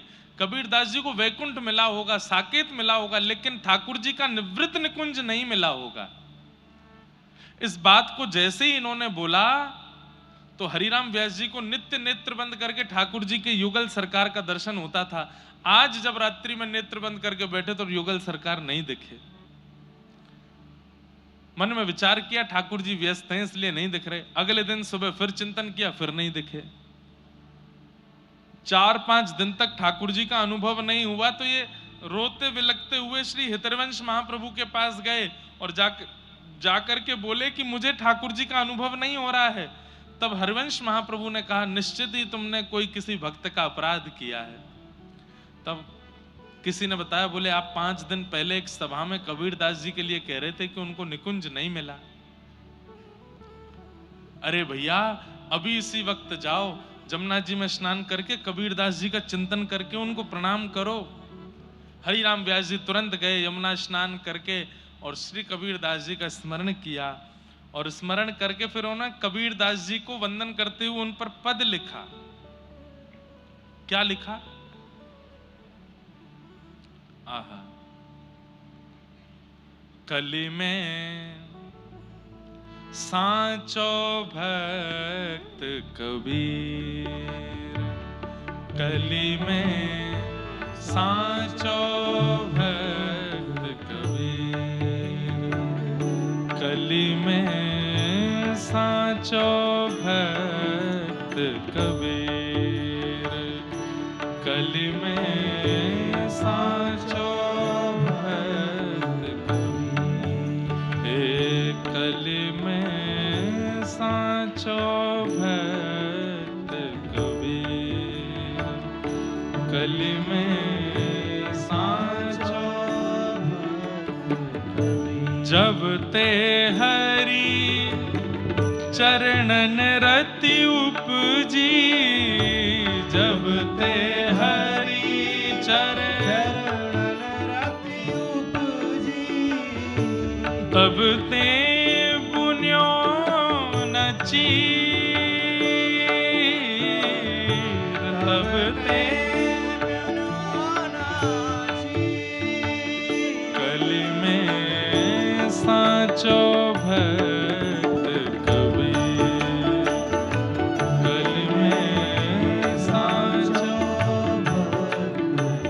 व्यासवाणी है। जब ते हरि चरणन रति उपजी, तब ते बुनो न चीर।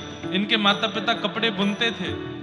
कहते हैं कि कबीरदास जी की जब से रति हो गई ठाकुर जी के चरणों में, तब से इन्होंने बुनना बंद कर दिया। बुनना क्यों बंद किया? बोले केवल उतना ही कपड़ा बुनते हैं जिससे घर परिवार चल जाए, उससे ज्यादा बुनने की इनकी इच्छा नहीं होती। अरे और कपड़े बुन करके और धन भी कमा सकते हैं, पर नहीं, जितने से रात का भोजन हो जाए, रात के बाद सुबह का भोजन हो जाए, केवल इतने ही कपड़े बुन करके बेचते हैं। और वो भी बेचते नहीं है। आदमी पूछता है कितने का है, बोले जो तुम दे दो उतने का है, जितना दे दो। और कई बार व्यक्ति प्रसन्न होकर ज्यादा भी देता तो बोले नहीं नहीं नहीं, इतना नहीं, इतना बहुत है बस। कली में सांचो भक्त कबीर, कली में। एक बात तो माननी पड़ेगी भैया, आपको ठाकुर जी ने चुना है तो आपके मन की एक स्थिति बन जाएगी। क्या? आप संग्रह नहीं करोगे, आप लुटाओगे। ठाकुर जी अगर आपको स्वीकार कर लेंगे तो ये जमा करने की इच्छा नहीं हुआ करेगी। ठाकुर जी स्वीकार कर लेंगे तो लुटाने की इच्छा हुआ करेगी, देने की इच्छा हुआ करेगी। अपने ऊपर ऐशो आराम में खर्च करना, उसको मत मान लीजिएगा कि हाँ ठीक है महाराज जी, रात को क्लब में जामे, इतना उड़ाया मैं, सुबह पिए खाएं, उसमें कर दें खर्चा, यही बहुत है। ये भी तो एक प्रकार से खर्चा ही है कि लुटा रहे। नहीं, दूसरों को देने का मन होगा, दूसरों की सेवा में लगाने का मन हो तो समझ जाओ ठाकुर जी ने स्वीकार कर लिया। कली में सांचो भक्त कबीर,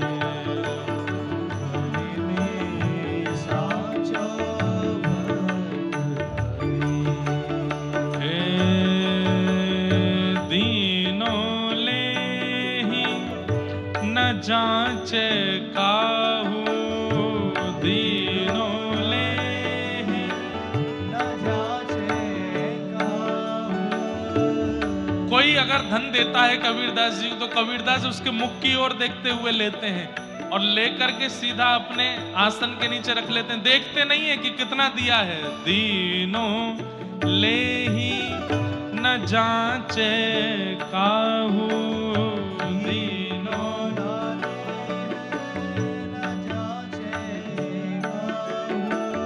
ऐसो मन को धीर, ऐसो हे जोगी जति तपी सन्यासी, जोगी जति तपी सन्यासी, इनकी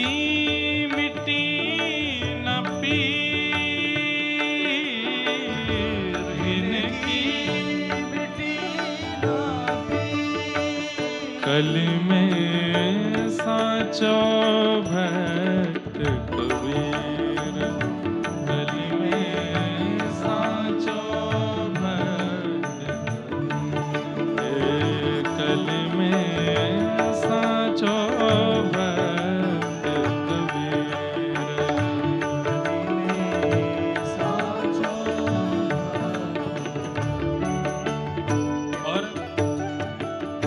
पांच तत्व ते जन्म न पायो, किसी माता पिता से जन्म नहीं हुआ है इनका। पांच तत्व ते जन्म न पायो,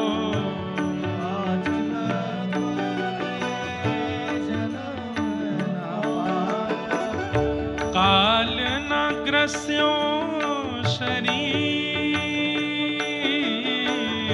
काल न ग्रस्यो शरीर, हे व्यास भक्त को खेत जुला हो, व्यास भक्त को खेत जुला हो, हरि करुणा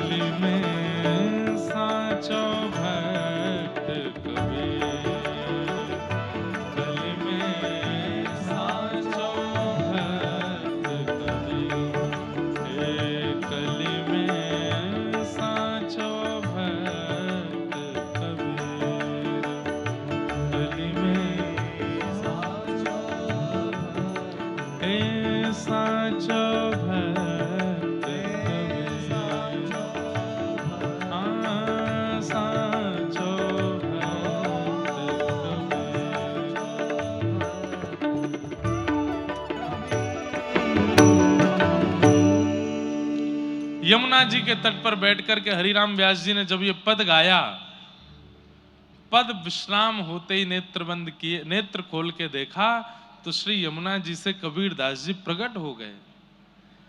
कबीर दास जी के परायण के कम से कम 200-300 वर्ष बाद हरिराम व्यास जी हुए और श्री हरिराम व्यास जी ने पुनः कबीर दास जी को प्रकट कर दिया। कबीर दास जी जब प्रकट हुए तो हरिराम व्यास जी ने चरणों में प्रणाम किया, बोले मुझे क्षमा कर दो, मेरे से अपराध हो गया, मैंने आपकी भक्ति पर प्रश्न चिन्ह उठाया जिसके कारण मेरे चित्त से ठाकुर जी चले गए। बंधुओं, कोई भी अपराध आपसे बन जाए सब क्षमा कर देंगे ठाकुर जी। आपसे सेवा में अपराध बनता है, क्षमा कर देंगे। आपसे तीर्थ में अपराध बनता है, क्षमा कर देंगे। आपसे धाम में अपराध बनता है, क्षमा कर देंगे।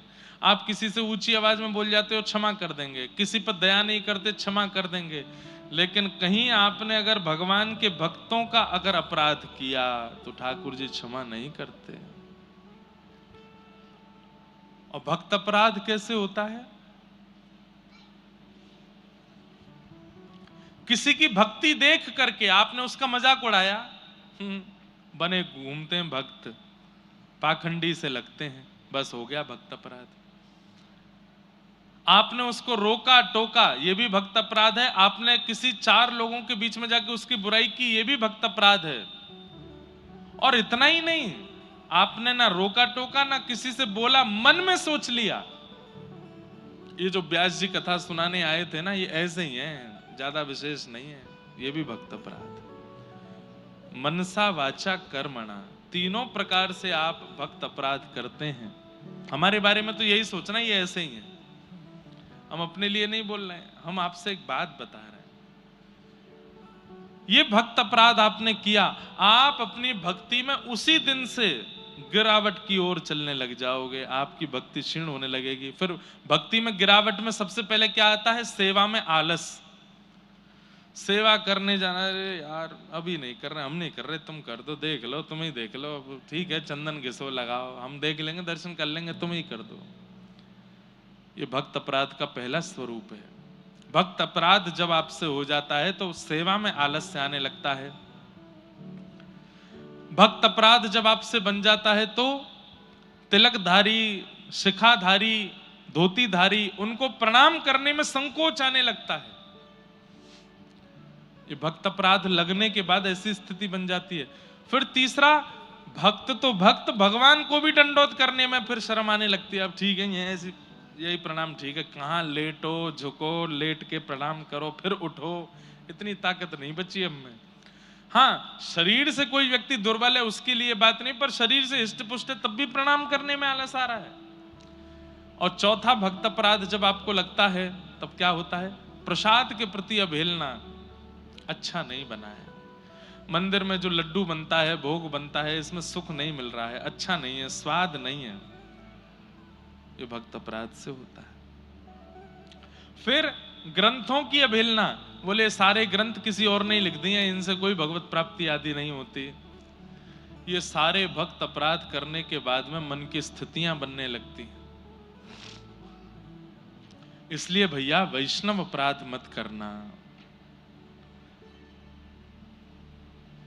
वैष्णवों से ठाकुर जी बहुत प्रीति करते हैं, बहुत ज्यादा प्रीति करते हैं। ठाकुर जी को इतने प्रिय लगते हैं वैष्णव। एक श्रीनाथ जी के परम भक्त हुए श्री त्रिपुरदास जी महाराज, क्या नाम था? त्रिपुरदास। एक राजा के यहां मंत्री पद पर थे, तो इनको जितना भी वेतन मिलता था उस वेतन से खूब सारा धन निकाल करके श्रीनाथ जी की पोशाक की सेवा करते थे। बंधुओं, आज भी हमारे श्रीनाथ जी, श्री जी बाबा, उनकी पोशाक में जो गोटे लगते हैं ना, वो असली सोने चांदी के लगते हैं आज भी। इसलिए ठाकुर जी की पोशाक हर किसी को नहीं दी जाती। कई पोशाकों में जरी जो लगती है, कई पटकों में जो लहरिया आपको दूर से गोटा दिखाई देता है, वो असली सोने चांदी का होता है श्रीनाथ जी की पोशाक में। तो खूब महंगे वस्त्र बनवा करके त्रिपुरदास जी श्रीनाथ जी को भेजते थे। किसी ने राजा से जाके इनकी शिकायत करके उल्टी सीधी बातें भेड़ा करके बोल दी। राजा ने इनको मंत्री पद से हटा दिया। मंत्री पद से हटने के बाद भी ये प्रसन्न थे, कोई बात नहीं, पैसा अभी मेरे पास है, मैं सेवा करता रहूंगा। सेवा करते करते वो पैसा भी खत्म होने लगा। अब इनके पास पैसे नहीं बचे। जाड़े के दिन आए, सर्दियों के दिन आए। सर्दियों में हमारे श्रीनाथ जी एक विशेष प्रकार का कंबल पहनते हैं, उसको गगदल बोलते हैं। जैसे हमने ये बगलबंदी पहनी है ना, इधर बांध के भीतर बांध के, ऐसे एक कंबल बनता है, वो भी ऐसे बंध जाता है कपड़े की तरह। मतलब ये बगलबंदी जो है ये कॉटन की है, इसी को ऊनी बना दो तो यही गगदल कहलावे। ऐसी गगदल श्रीनाथ जी पहनते हैं। तो श्रीनाथ जी की गगदल जब तैयार हुई,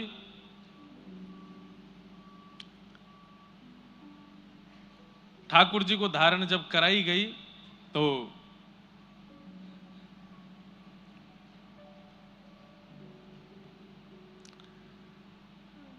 नित्य ठाकुर जी पहनते थे। शीतकाल में जाड़ा लगता है ठाकुर जी को। हमारे गिरधर लाल जी अभी चेन्नई आ गए, नहीं तो अभी वृंदावन में होते तो इनके आगे सिगड़ी रखी होती, गगदल पहनी हुई होती, शमामा का हेना का इत्र लगा हुआ होता। यहाँ तो ज्यादा गर्मी है ही नहीं, तो उस भाव से अभी भी थोड़े गर्म वस्त्र तो पहना ही जा रहे हैं। मूजरी पहनाई जाती, चरणों में मोजे, हाथों में मोजे। ठाकुर जी को सर्दी भी ज्यादा लगती है, गर्मी भी ज्यादा लगती है। गर्मियों में इतनी गर्मी लगती है कि एक कपड़ा पहन के डोलते हैं बस, कुछ नहीं पहनते, एक कॉपीन में ही घूमते हैं हमारे ठाकुर जी। और सर्दियों में इतनी सर्दी लगती है, केवल ये दिखता है और कुछ दिखता ही नहीं है, इतना ढक लेते हैं खुद को। अभी वसंत पंचमी आएगी। वसंत पंचमी के दिन ठाकुर जी के मोजे उतार दिए जाते हैं। तो एक बार मैंने किन्हीं आचार्य चरण से पूछा कि आज वसंत पंचमी है, उतनी सर्दी है, अभी कोहरा पड़ रहा है बाहर, आज ठाकुर जी के मोजे क्यों उतार दिए? उन्होंने इतना सुंदर भाव बताया। बोले मोजे इसलिए उतार दिए ताकि इनके पैरों में जब ठंड लगेगी तो यही कहेंगे गर्मी ऋतु से कि जल्दी आ, मुझको जाड़ो लग रहा है, मेरे मोजा उतार दिए। इसलिए वसंत पंचमी के दिन ठाकुर जी के वस्त्र थोड़े थोड़े हल्के कर दिए जाते हैं, मतलब गर्म कपड़े थोड़े कम कर देते हैं, ताकि ठाकुर जी को न एक सा जाड़ा लगे तो ठाकुर जी ही ऋतुओं को बुला के कहेंगे अब मुंह पे सहना है रही है भैया, जल्दी करो, दूसरे वस्त्र पहनाओ। तो गगदल श्रीनाथ जी पहनते हैं।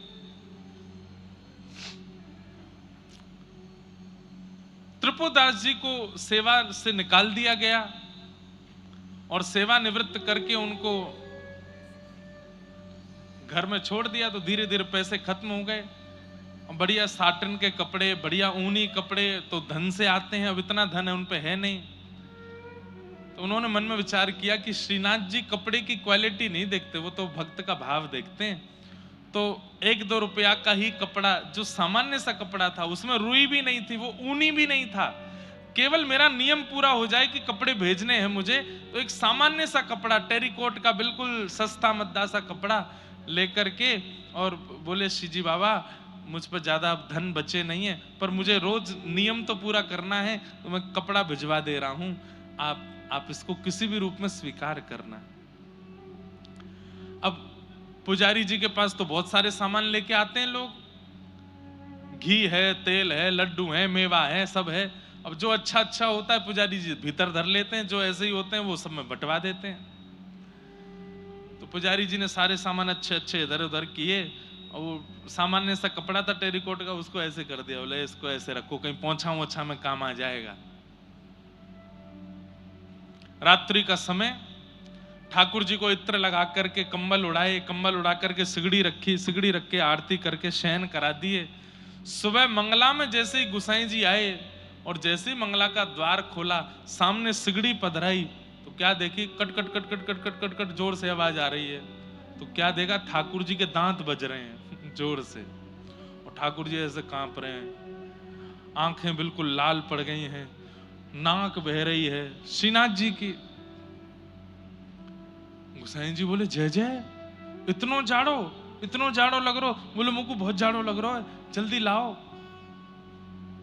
सोई गोसाई जी गए और महाराज 2-4 गगदल और लेकर के आए, सिगड़ी पे उनको गरम करें, बिल्कुल गरम कर करके ठाकुर जी को ऊपर से धरा में 4-5 गगदल धरा दी, तब भी ठाकुर जी की कटकाहट बंद नहीं हो, ठिठरना बंद नहीं हो। पैरन की मालिश करी, हाथन की मालिश करी, खूब घी लगाया, खूब ठाकुर जी को इत्र लगाया, ठाकुर जी की कटकटाहट बंद नहीं हो। बोले सिगड़ी बढ़ाओ, 2-4 सिगड़ियां लगा दी महाराज। वहां सेवा करने वाले जो सेवाएं थे उनके पसीने छूट गए, इतना गर्म हो गया गर्भगृह, लेकिन ठाकुर जी की कटकटाहट बंद नहीं हो रही है। ठाकुर जी तो cut cut cut cut cut के, ओ जाड़ो, ठंड लग रही है, जल्दी करो। गोसाई जी बोले क्या करूं? तब गोसाई जी समझ गए और उन्होंने सेवकों को बुलाया। बोले सुनो, कल भक्तों के द्वारा भेजी गई सामग्रियों में क्या क्या आया था? बोले बादाम आए थे, किशमिश आई थी, काजू आए थे। वो कपड़ों में बताओ? बोले कपड़ों में एक बढ़िया गगदल आई थी, एक मोजे आए थे, ऐसे आए थे, ये आए थे, वो आए थे। बोले एक बड़ा सामान्य सा साटर, उसका क्या बोलते हैं, टेरिकोट का एक कपड़ा भी था, वो भी। तो बोले वो कहाँ है, वो वाला कपड़ा कहाँ है? वो बोलो वो तो हमने ऐसे धर दिया कहीं, वो तो बिल्कुल ठाकुर जी के प्रयोग का भी नहीं है। बोले उसी को लेके आओ।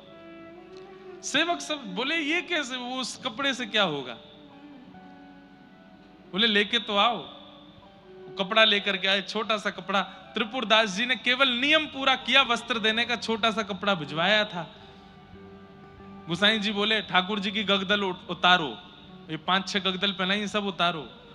बोले जय जय, बहुत जोर से ठिठर रहे हैं, आप कह रहे हो उतारो। बोले उतारो तो। 5-6 गगदल उतार दी। ठाकुर जी और जोर से कड़कने लगे।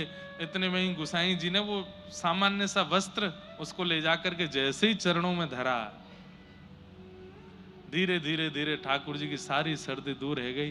ठाकुर जी बोले अरे भैया मुझको तो बहुत जोर से गर्मी लग रही है, इन्हें हटाओ, ये सामने सिगड़ी धरी है, इन्हें बाहर निकालो, मेरे कपड़ा ने उतारो, अब मुझको गर्मी लग रही है बहुत जोर से। गोसाई जी के नेत्र सजल हो गए। जय हो नाथ, आपकी जय हो। और सब सेवकों को समझाते हुए कहा वस्तु का मूल्य कितना है, वस्तु कितने महंगे रत्नों से बना है, वस्तु में कौन सी क्वालिटी का वस्त्र और रुई का इस्तेमाल किया, हम देखते हैं। ठाकुर जी ने, ठाकुर जी की शीतता तो एक टेरिकॉट का कपड़ा दूर कर रहा है, क्योंकि त्रिपुरदास ने भाव से भेजा है। ठाकुर जी तो वही देखते हैं। हमारे इतने सारे वैष्णव कथा में आते हैं, चेन्नई में तो फिर भी संख्या तो फिर भी आप लोगों की चेन्नई के हिसाब से बहुत है, लेकिन जब उत्तर भारत में कथा होती है वहां तो इतनी भीड़ आती है, और वो सब इतना सामान लेके आते हैं गिरधर लाल जी के लिए। कोई मेवा लेके आया, कोई कुछ लेके आया, कोई कुछ लेके आया, चित्र बना बना करके लाते हैं, उल्टे सीधे ठाकुर जी के कुछ भी बना के लाते हैं। हमने आज्ञा दे रखी है अपने सब विप्र ब्राह्मणों को, बोले चाहे जैसी वस्तु लावें, एक बार के लिए सही गिरधर लाल जी के सामने पधराना जरूर।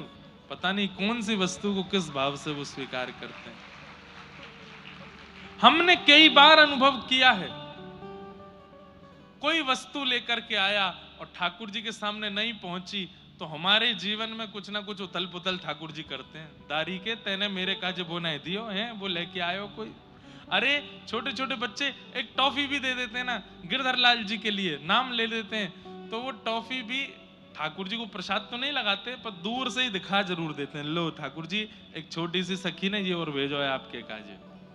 सब उनकी दृष्टि में आना चाहिए जो उनके लिए आया है। क्या पता वो कौन से भाव को किस रूप में स्वीकार करते हैं। ऐसे हमारे प्यारे ठाकुर जी। कबीरदास जी प्रकट होकर के बोले हरिराम व्यास जी, आपने कहा कि मुझे निकुंज नहीं मिला होगा क्योंकि मैं ज्ञानी हूं, वैरागी हूं, भावना में ज्यादा भक्ति नहीं करी इसलिए। वास्तव में मैंने ठाकुर जी की आज्ञा का पालन किया। ठाकुर जी ने ही मुझे कहा था कि तुम पृथ्वी पर जाकर के जीवात्माओं को समझाने का प्रयास करो। जिससे उनको ज्ञान मिले, समझ आवे, ऐसे कवित्वों का रचना करो। इसलिए मैंने ज्ञान परक कवित्वों की रचना की है, भाव परक नहीं, क्योंकि ठाकुर जी की आज्ञा नहीं थी मुझको। तब हरिराम व्यास जी ने हाथ जोड़े, कान पकड़े, बोले मुझे क्षमा कर दें, मैं आपके रूप को, आपके भाव को समझ नहीं पाया और आप पर इस प्रकार मैंने प्रश्न चिन्ह उठाया। ऐसे श्री कबीरदास जी, अब कबीरदास जी की दीक्षा हो गई, द्वादश तिलक लगा करके श्री कबीरदास घूमते हैं। आहा, बीनो तानो बानो ही राम मडरानो, कही कैसे के बखानो वह रीति कछु न्यारी है। उतनो ही करे जामे तन निर्वाह होए, भोए गई औरे बात भक्ति लगी प्यारी है। ठाड़े मंडा माझ पट बेचन ले जन को, आए मोकु देहु देह मेरी है उधारिये। लाग्यो दिन आधो फारी, आधे सोना कम होत, दियो सब लियो जाप यह उरधारी है। कबीरदास जी, ये श्री प्रियादास जी के भक्तमाल जी में भाव है। कबीरदास जी अपने तन के निर्वाह के लिए उतने ही कपड़ा बुनते थे जितने से एक समय की रोटी हो जाए। क्यों? क्योंकि उनके हृदय में तो सदा श्री राम नाम जप हिलोने लेता रहता था। वो राम नाम की कमाई करते थे, राम नाम जितना हो सके इकट्ठा हो जाए इसका विचार करते थे, और उनके चित्त में सदा राम लीला चलती रहती थी, इसलिए वे ज्यादा किसी कार्य में व्यस्त हो नहीं पाते थे। उनकी उपासना की रीति बड़ी विचित्र और सबसे न्यारी थी। उसका वर्णन कैसे करें, अर्थात वह वाणी से वर्णन का विषय नहीं है, अनुभव की वस्तु है। जिसने उनका दर्शन किया होगा, अनुभव किया होगा, उसी को वो समझ में आ सकता है। निरंतर उसी आराधना में लगे रहते थे। एक बार बाजार में कपड़ा बेचने के लिए गए, एक साधु आपके पास आकर के बोला कि मुझे कपड़ा दीजिए, मेरे पास पहनने के लिए कुछ नहीं है, मेरा शरीर उघारा पड़ा हुआ है। तब आप उसे आधा थान फाड़ करके देने लगे तो उसने कहा इस आधे थान से मेरा काम नहीं चलेगा। तब कबीरदास जी ने कहा यदि पूरा थान लेने का निश्चय आपने अपने मन से किया है तो लीजिए, ये पूरा थान ले लीजिए। पूरा ही दे दिया, सब कुछ दे दिया। ऐसे श्री कबीरदास जी दानी, मैंने बताया ना कथा में अभी कि ठाकुर जी चित्त में आ जाएंगे तो आपका संग्रह का मन नहीं हुआ करेगा, बांटने की, देने की इच्छा चित्त में ज्यादा प्रकट हुआ करेगी। आहा, ऐसे श्री कबीरदास जी।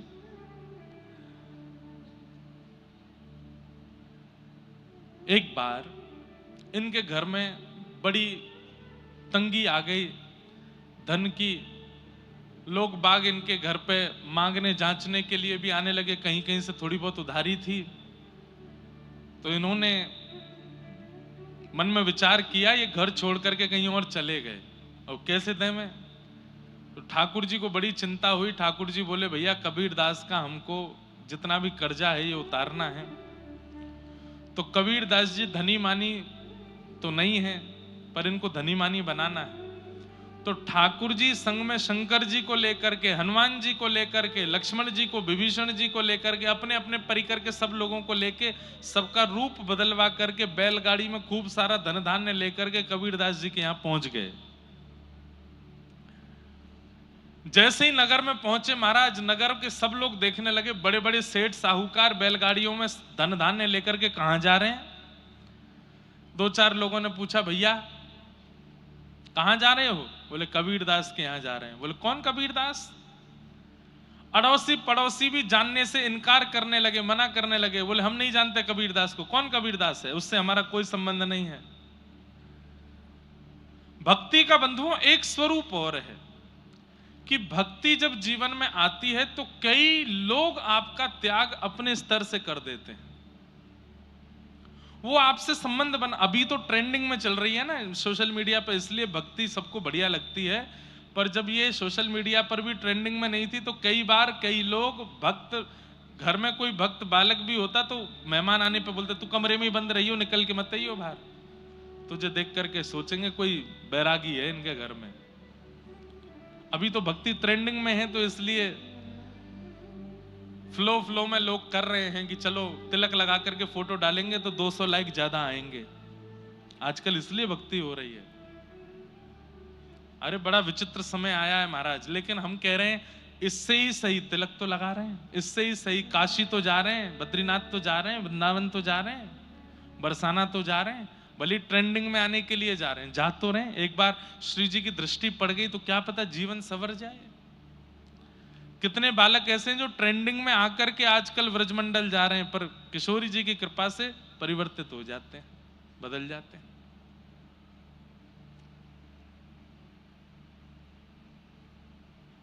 हाँ, तो पहले के समय में तो लोग भक्तों को अपना रिश्तेदार बताना भी स्वीकार नहीं करते थे।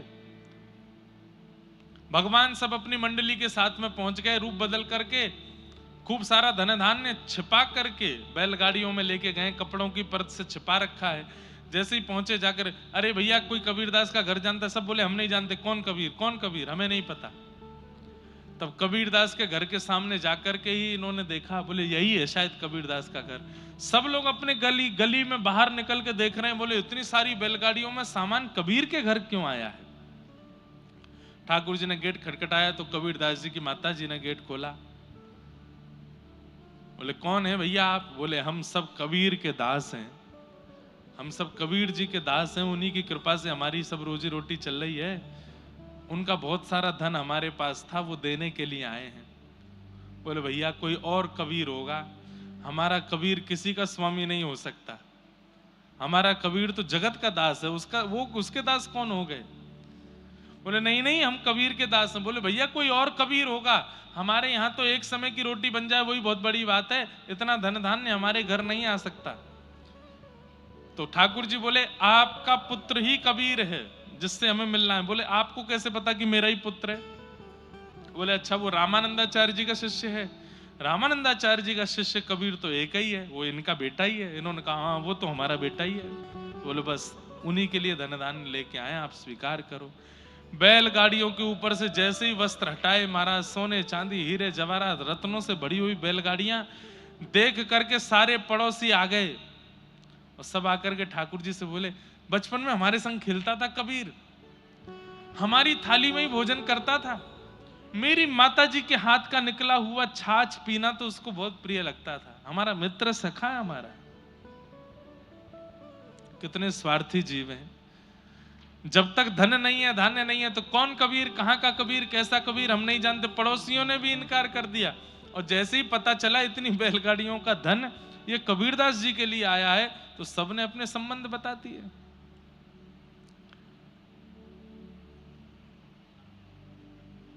ढूंढो कहां है कबीर, 4 दिन तक ढूंढते रहे नहीं मिला। तो फिर गली मोहल्ले के लोगों को इतनी चिंता हो गई कि सो नहीं पा रहे रात को कि कबीरदास कैसे भी आ जाए तो इसमें से कुछ तो हमको भी देगा। आहा गए जन 2-4 ढूंढे के लेवाए लाए, आए घर सुनी बात जानी प्रभु पीर को, रहे सुख पाए कृपा करी रघुराए दई, छीन में लुटाए सब बोली भक्त वीर को। जैसे ही घर आए आकर के देखा कि माँ ने बताया, मैं बहुत सूक्ष्म में बता रहा हूं, बहुत बड़ा चरित्र है कबीरदास जी का। ये सारा धन धान्य तुम्हारे सेठ दे करके गए। कबीरदास बोले तुम्हारे दास दे के गए। कबीरदास बोले मेरे दास कौन है? बोले बढ़िया थे, सांवले सलोने से रूप थे, ऐसे सुंदर नेत्र थे, आदि आदि सब बताया। समझ गए, बोले कि ये ठाकुर जी की लीला है, ठाकुर जी सब करके गए। पूरे अड़ोसी पड़ोसी सब बाहर खड़े हो गए थे। बोले कि कबीर बचपन में भूल गया, हम कैसे तुझको लेके जाते थे, वहां खेलते थे तेरे साथ में, ऐसा करते थे, तो याद है तुझको? चल, अरे भाई चल, दोनों चल रहे हैं, दूध पी के आएंगे। कबीरदास बोले वाह, 15 दिन पहले गालियां दे रहे थे मुझको, लात मार मार के अपने घर के बाहर से भगा देते थे, अब जो मेरे संग दूध पीने जाओगे? ये इतना धन धान्य दिख रहा है इसलिए। पर कबीरदास जी बोले कि भैया ये जितना धन आया है एक भी घर में नहीं रहेगा। घर वाले रोने लगे, अरे कबीर कुछ तो रख लो। बोले ना, एक भी नहीं रहेगा। तो क्या करेंगे? रहे सुख पाए कृपा करी रघुराय दई, ये ठाकुर जी ने दिया है। छिन्न में लुटाए सब बोली भक्त भीर को। काशी विश्वनाथ का दर्शन करने के लिए भारी भीड़ जा रही थी, बिंदु माधव जी का दर्शन करने के लिए भारी भीड़ जा रही थी।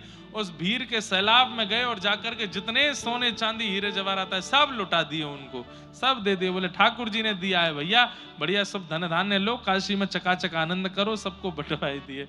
घर वाले देखते रह गए और कबीरदास जी ने सब लुटाई दिया। दियो छोड़े तान बानो सुख सरसानो ही किए रोष धाये सुन विप्र तज धीर है। क्यों रे तू जुलाई धन पाए ना बुलाए हमें, शूद्रनी को दियो जावो कहे यो कबीर को। बड़े बड़े ज्ञानियों ने आकर के रोष किया कि तेने हमको धन नहीं दिया, अपनी जाति के लोगों में ही सब बांट दिया। कबीरदास जी बोले भैया ठाकुर जी का धन था, ठाकुर जी की कृपा से प्राप्त हुआ, ठाकुर जी के जनों में ही मैंने वितरण कर दिया। आपको मिला नहीं मिला उसके लिए मैं क्षमा मांगता हूँ, मैं और कुछ व्यवस्था करके आपको दे दूंगा, पर अभी आप मुझे क्षमा करें। इस प्रकार कबीरदास जी का जीवन चलता रहा। इतने त्याग के, इतने वैराग्य के, इतने भाव की मूर्ति श्री कबीरदास। उनको हम बारंबार प्रणाम करते हैं, बारंबार वंदन करते हैं। ऐसे कबीरदास जी का पावन चरित्र, जहां कहीं भी कोई कबीरदास जी से रुष्ट हो जाता तो ठाकुर जी कबीरदास जी के रूप में जाकर के उन सबको प्रसन्न करते थे। ऐसे भक्त कबीर हुए जिनका पावन चरित्र हमने आज यहाँ श्रवण किया है, आज उसका सुंदर लाभ हमने प्राप्त किया है। हमको पहले दिन अगर मन में भाव आ जाता तो हम 3 दिन कबीरदास जी के चरित्र पर बोलते तो संभवतः ये पूरा हो जाता चरित्र, परंतु अब कल ही हमारे मन में आया, वो भी आधी कथा निकलने के बाद आया, इसलिए अब तो बहुत चरित्र भी रह गया है। बहुत कुछ कबीरदास जी ने अपने जीवन में ऐसे ऐसे अनुभव कराए हैं जिनको सुनकर के धनी मानी भक्त जन भी सब ठाकुर जी के सेवा में चले गए। ऐसे श्री कबीरदास जी को हम बारंबार प्रणाम करते हैं, उनके बारंबार वंदन करते हैं। उनके महान निर्वाण के संबंध में ये दोहा प्रसिद्ध है कि 1549 में मगहर कीनो गौन, अगहन सुदी एकादशी मिलियो पौन में पौन। वर्णन आया है कि गोस्वामी तुलसीदास जी को बहुत पश्चाताप होता था कि मैंने श्री कबीरदास जी का दर्शन नहीं किया। इसका मतलब कबीरदास जी गोस्वामी जी से भी पूर्व के पृथ्वी पर आए थे, कि मैंने कबीरदास जी का दर्शन नहीं किया। यदि मैं भी उस समय होता तो श्री कबीरदास जी के सत्संग से खूब लाभ उठाता। अगर कबीरदास तुलसीदास जी भी मिल गए होते तो शायद पृथ्वी उसी समय विश्राम ले लेती, सब लोग, सब जीवों का कल्याण हो जाता। ठाकुर जी भी एक जैसे विशिष्ट भक्तों को एक साथ इसलिए नहीं मिलने देते कि भाई पृथ्वी भी चलानी है, लोग बागों का भी चलना चाहिए, कलयुग भी तो आगे तक लेके जाना है। तो खूब आनंद लेते, लेकिन उनका दर्शन उनको प्राप्त नहीं हो पाया। ऐसे श्री कबीरदास जी कब अंतर ध्यान हो गए और कहां उनका विलीन हुआ शरीर, कोई इसको देख नहीं पाया। ऐसे ठाकुर जी के अति प्रिय श्री कबीरदास जी को हम बारंबार प्रणाम करते हैं, बारंबार वंदन करते हैं। कबीरदास जी का पावन चरित्र है, उसको यहाँ विश्राम देते हैं। आगे कभी अवसर लगेगा तो इसको और विस्तार से सुनाने का प्रयास करेंगे।